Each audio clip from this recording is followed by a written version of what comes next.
we manage north of $1 billion for clients. And, when things get rough, the advisor in me, worries for my clients because I know they get concerned and they get upset. But for me as an entrepreneur and a real estate investor, I get excited to take advantage of some of those opportunities that are out there. And I think there are going to be a ton of opportunities over the next 18 or 24 months for the groups that are well positioned, that are well capitalized, and have the iron gut to take chances and pursue some of the opportunities that are out there.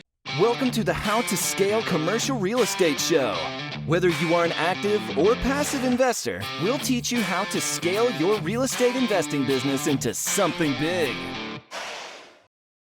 Frank B. Hanna Jr. is a leading specialist in estate and tax planning. He also specializes in private real estate investment and wealth management for a select group of individuals, executives, and privately held business owners. Frank, welcome to the show. Thanks for having me, Sam. Absolutely. The pleasure is mine, Frank. There are 3 questions I ask every guest who comes on the show in 90 seconds or less. Can you tell me, where did you start? Where are you now? And how did you get there? I started in the hotel restaurant business, did that for a number of years, managing family-owned businesses, my family-owned businesses, did that for 15, 20 years, and got out of that and was doing a little bit of single family home construction, house flipping type stuff, and then diversified into some other sectors of real estate. And wasn't in love with the restaurant business. Ultimately had a lot of good relationships from that, and had an interest in real estate, and basically packaged that into a kind of hybrid financial planning consulting business with a real estate arm. And I currently live outside of Philadelphia. My partner and I have been working together for about 15 years. We started Revolution X years ago. We rebranded recently, and we've got a nice footprint. Probably on East Coast primarily, but we do business across the United States. Wow, that's a lot of moving pieces there. You 15 or 20 years in the family business, and how did you? I mean, it sounds like a strategic shift when you got out of family business and said, okay, we're going to go into wealth advising, planning, all those things. Like, what was the evolution of that? Because I'm sure there's a lot there that I just. No. So great question. So quick turn there. So it's funny, my I had a little bit of background in real estate through my family. So my father had done restaurants for years, and he had kind of taken some of his successes and wealth from that to get into real estate. So I learned a lot through him and through some of our relationships there. My partner was actually doing like high level financial planning for some recognized individuals where I was living down near Ocean City, Maryland. And he actually was calling upon my father to try to do some financial planning. So we connected. My dad actually pawned him off on me, and we got talking and started brainstorming and said, hey, you know what? He's got a lot of good tools in his toolbox on the financial planning side of things. And I think he can help us and help some other people. And I had a good background on, business management, tax planning, real estate. And we said, hey, look, let's kind of package what we're both good at and see if we can capture some market share and focus on a certain type of client. And we started from there, and from the ground up, it was a tough fight, but we're rolling pretty good now. Wow. Okay. I mean, and this is one of the things I think that we see in the real estate world, is that there's people who are like, I'm only real estate. That's it. They're only going to invest in real estate. And then you have people that are, the typical stock and bond brokers, financial planners, that's all they know. And the two seem to not very often intersect, where you find somebody that understands business, that understands real estate, that understands traditional kind of investing channels. Is this kind of what you've done, is being able to blend all of those? Yeah, I think so. You're right. So you have your, typically most of your high net worth clients, or our high net worth clients, have some wealth in real estate. Maybe they're doing that on their own. But you're right. Some people just love the thrill of kind of that real estate deal, and they put every last dollar into that segment, and sometimes don't get many dollars over to your more traditional investments.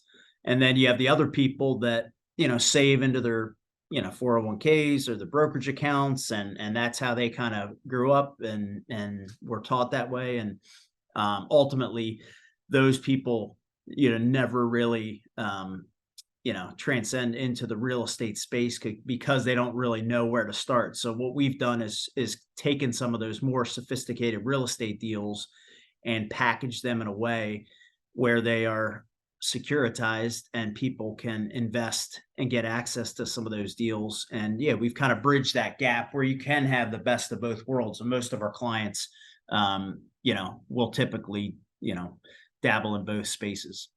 Walk us through that. Like, how are you packaging those up and presenting those to your clients? I know that there's a lot of times there just from the brokers I've spoken to and the financial planners, they say, look, we can't do this because their hands are typically tied, especially by the bigger shops that they work with. They just can't simply touch that sort of thing. So how are you guys doing that? So we really in the financial advisory space, you have to hang your flag with a broker dealer, right? So everybody has to have a broker dealer that supports you, make sure you guys are doing things the right way. And yeah, some of those bigger broker dealers, they're just like they're the massive ship moving in the night. They don't typically want to invest the resources for all those different advisors, and some of those type of alternative products can be somewhat sophisticated. So we moved away from there. We used to be with a big, large broker dealer that was not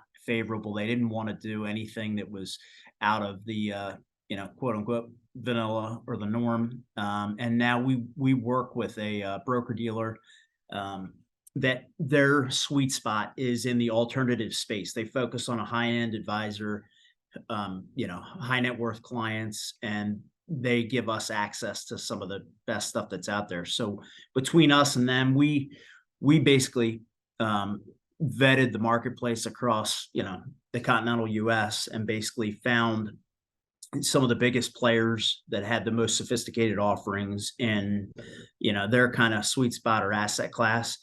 And they do real estate syndicated deals, and some are designed for people that have cash on the sidelines and they just want to diversify or get away from, some of the volatility in the stock or bond market. We have a lot of other deals that qualify for like 1031 exchange planning. So people will sell their hard real estate and they can't find a replacement property. They don't know where to go next, or maybe they're just over the headache of, property management. So there's a solution there that a lot of people take advantage of through us. And then we have a lot of deals where we do, cost segregation studies. So people that either have a large, passive income, or maybe they qualify as a real estate professional, they'll invest in our deals, not only for cash flow, but primarily for that accelerated depreciation to, offset some of their federal and state income taxes. What I see a lot of, and I would put myself in this category as the deal sponsor. Like there are the people like us who are the deal sponsors. I know the deals we do, and that's kind of where my expertise stops. But for you'd kind of have to take a holistic approach to people who are, for me, it's like, okay, hey, you know what, Frank, you're a accredited investor and you got $100,000 you want to invest. Okay, come on, it's not a high hurdle. But for you, it sounds like there's a certain client type that really is looking for what you do. Who would you say is your kind of ideal client? I would say, I kind of look at it two ways. So we're really attractive for like the younger entrepreneur that maybe is a relatively high income, I'd say, 6 figures and up a year, that is looking to enter the market and they just don't know where to start, right? So we can, assuming they qualify as accredited investor and have some assets elsewhere, we get a lot of people that are maybe 30, 40 years old that are just entering the market and they want to get their toes wet, and they'll get into one or more of our deals, and it typically goes from there. So that type of client. Then we have some ultra high net worth clients that have all type of planning needs that are maybe in their 60s, 70s, 80s, and they're looking to kind of simplify their life or maybe get some of their financial freedom back. And they've started to divest of some of the holdings that they've had over time. And, they're obviously tax focused. But we get a lot of those type of clients that say, hey, you know what? I've had a ton of success, but I don't feel like managing, dozens and dozens of properties anymore. I'd like to sell, but I don't want to get whacked with, massive cap gains taxes. What can I do? So we educate those type of clients on, hey, you can, sell that real estate, do 1031 exchange planning. And if you don't want to go out and buy another hard piece of real estate that you want to manage, you can use, a technique or a solution. We typically use like a Delaware Statutory Trust, and it qualifies for the 1031 exchange. So we get a lot of clients that are selling real estate and using our solutions to execute a 1031 exchange. What, and I think you've just mentioned one of those creative solutions, but what are some of the, and maybe you can give more detail on that if it's relevant, but some of the creative solutions you guys feel like you've crafted maybe that are kind of lacking in the marketplace? So I think, I'll just start on that Delaware Statutory Trust. So that's nothing new, but for whatever reason, a lot of people are unaware that it's out there as an alternative to a traditional 1031 exchange. Or, there's misunderstandings of how they operate. Really has nothing to do with Delaware, but essentially we take a lot of our deals and I'll use the Delaware Statutory Trust tax wrapper just for those 1031 exchange dollars and those people that have that need. So the Delaware Statutory Trust is a trust where you can, utilize, sell your hard piece of real estate and do a complete tax deferred exchange into one or more offerings, and get a tax favored monthly income. We do a lot of deals in a variety of different asset classes, multifamily, self-storage, industrial, student housing, everything under the sun. We're focused in, markets that are, high growth. They have a good story behind them. They're pro-business, tax favored. And you can, again, relinquish the property management responsibilities and go into our deals. And, the length of our deals are typically, 3 to 6, 4 to 7 years hold. And again, when those deals sell, you can do another 1031 exchange on the back end as well. No, I love that. That's and that's one step more sophisticated, I would imagine, than just a straight 1031. It's actually, say you go through the same process as a 1031 exchange. So you're going to have you have to hire a qualified intermediary to be your like third party unaffiliated individual that would be the middleman in the terms of a 1031 exchange. And then, when you typically would follow that guideline of 45 days to identify and a total of 180 days needed to purchase that new replacement property. Our deals are already pre-packaged.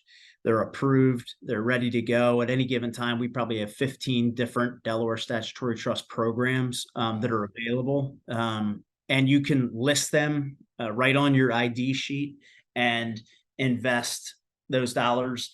There's no closing costs. We can settle in 3 to 5 days. So, it's a little bit of a sophisticated product, but once you understand it, it's super easy. And I'd argue it's easier than, negotiating and, settling on a hard piece of real estate. So we can move quickly. We always have inventory, some really attractive deals. So I'd say that's a huge part of our business. I'd say that was maybe 5 or 10% of our business. 5, 6 years ago, it was probably 50% of our business this year. Wow. No, that sounds really powerful because people are looking for those types of things where one, they can push the easy button. It's like, okay, you got 15 DST programs that you can pick from. That's pretty impressive because then it's like, well, it's just a menu. Which one do I like? And then you're not responsible for it once you do that. Yep. I mean, that's pretty powerful. I guess I got this just to probably get into the weeds here a little bit. And so if it's too far in the weeds, tell me to just stop and we'll delete this part of it. But it's in those DST programs you guys are then going out and working with operators, deal sponsors, people that are actually boots on the ground doing, the deals themselves, unless you guys Yep. are running all of these yourselves, which I would be thoroughly. No, so we have several layers of due diligence. So we understand the deals. So we have, a number of partners that we've got some sort of track record with.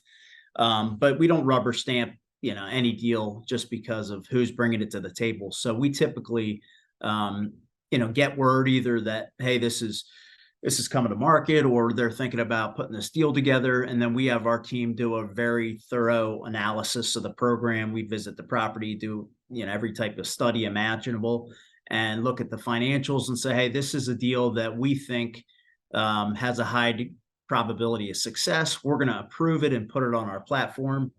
Or we'll look at that deal and say, hey, it's not for us, and we're not going to approve it. But, we invest in almost all our own deals. So if it gets to our platform, we feel really good about it. And then we can offer it to the market, or relationships that we have that maybe have that 1031 exchange need. But it's nice. We can kind of layer that out, diversify the client, and it almost acts like a laddered bond portfolio where, if you had $1 million deal and you invested in 3 or 4 DSTs, once we get out to year 3, it's rare that we're not calling you once a year and saying, hey, Sam, good news, one of your deals is going full cycle and you have to make another choice. Are you gonna cash out, pay your taxes, do another DST with us or somebody else, or you can actually go back into hard real estate? And there's typically a nice income, some degree of appreciation, but it's flexible. So we have a lot of people that are using us now, maybe because of the rough lending environment and low inventory, and deals are hard to come by, and all the factors that are headwinds right now for us. People are still selling real estate, where they say, hey, I can capture a premium. I definitely don't want to pay the taxes, but I don't want to just buy something else that I have to manage that's not as attractive as the property I'm selling, and I don't want to pay top dollar for that. What can I do?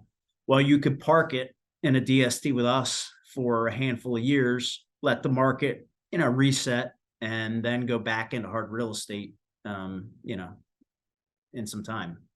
That makes a lot of sense. And I was going to ask that question when it comes to, in order to keep 15 different DST programs that you have maybe open, you got to keep your pipeline full of opportunity inside of those.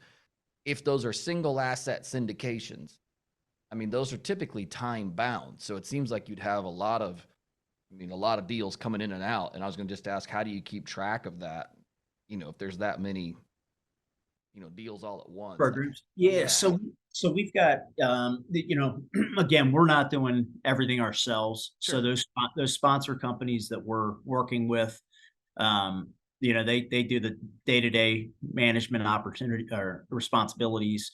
And then our broker dealer, has another layer of responsibility on that too. And then we have a team of, a couple dozen people that focus on all these deals. And, we have our kind of expected timeline, and then, that can change with different circumstances. But yeah, it's, there's a lot of moving parts to it, but we've got that kind of sweet spot or size that I think enables us to be really proficient with the type of clients we have. We're not, we kind of stay right in that space where we feel like, hey, we've got good inventory, we've got good deals.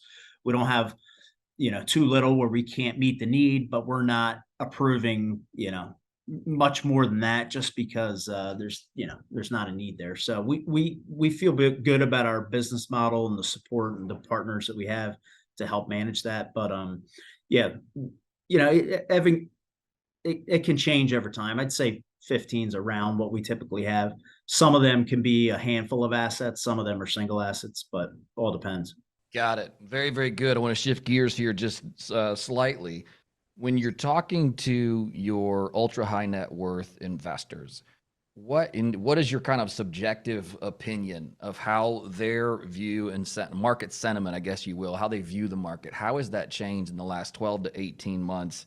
I guess if you can just give us that insight, that would be helpful. Yeah, I'd say, it's a blend. I have some clients that say, hey, you know what? this is as bad as I've seen it, whether it's the economy or whether it's, just what's going on with, um, you know, federal circumstances. And then I have others that say, you know what, I've been through 4 or 5 crashes and market corrections and the worst of the worst, and I've survived every one of them. So I'm ready, and I'm going to take advantage of the opportunities that present themselves, assuming things get worse before they get better. So it's funny because you get totally different sentiments on that, but I think we are in uncharted territory with what's going on in the world, and you know Yeah, who actually knows? Has there been yeah. any strategic shift in the way investors invest? I don't think so. I think again, the ultra conservative and the doomsdayers and the clients like that I have stay that way, and I don't try to change their mind.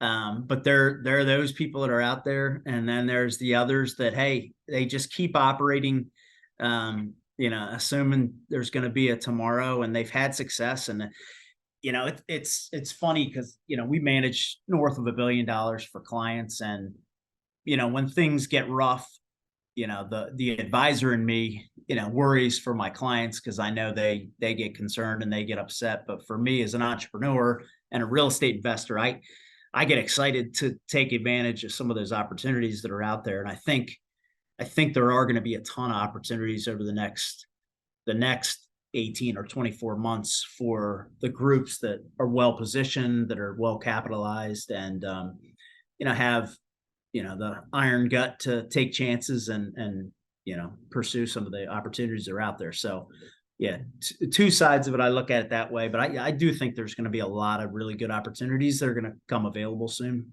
Yeah, would you base that that feeling just upon the amount of debt that's maturing? Yeah, I think the debt situation, there's just substantial amount of debt that's all maturing in the next couple of years, and you've got banks that don't want to lend on a variety of different asset classes. So I think again, the people that are well positioned, that are well capitalized, are going to be able to really, swing the bat and get well positioned on a lot of those deals. And we have like a lending arm too. So we're in position where, if we feel like the collateral is good, we can make a really nice spread on those loans and play, more defensive position. So we're not always, on the equity side of things. Right. No, that makes a lot of sense. I think there's some other people out there with that kind of same idea where it's like, hey, you know what, if we can come in, with some rescue capital, take some things over, at a discount to market, then, like you said, you just got to be ready for that. So very cool. Frank, I have thoroughly enjoyed our conversation today. I love what you guys are doing. I love your kind of unique approach to tying real estate and investments and tax strategy. I think you guys run a very unique shop there. It's just something we don't see a lot of. So I appreciate what you guys do. Yeah. Thank you, Sam. Certainly learned a lot from you here today. If our listeners want to get in touch with you and learn more about you, what is the best way to do that? I would check out our website, revxwealth.com. So revxwealth.com. You can inquire, contact, all our contact information's on there. If you want to get a hold of us, ask a question.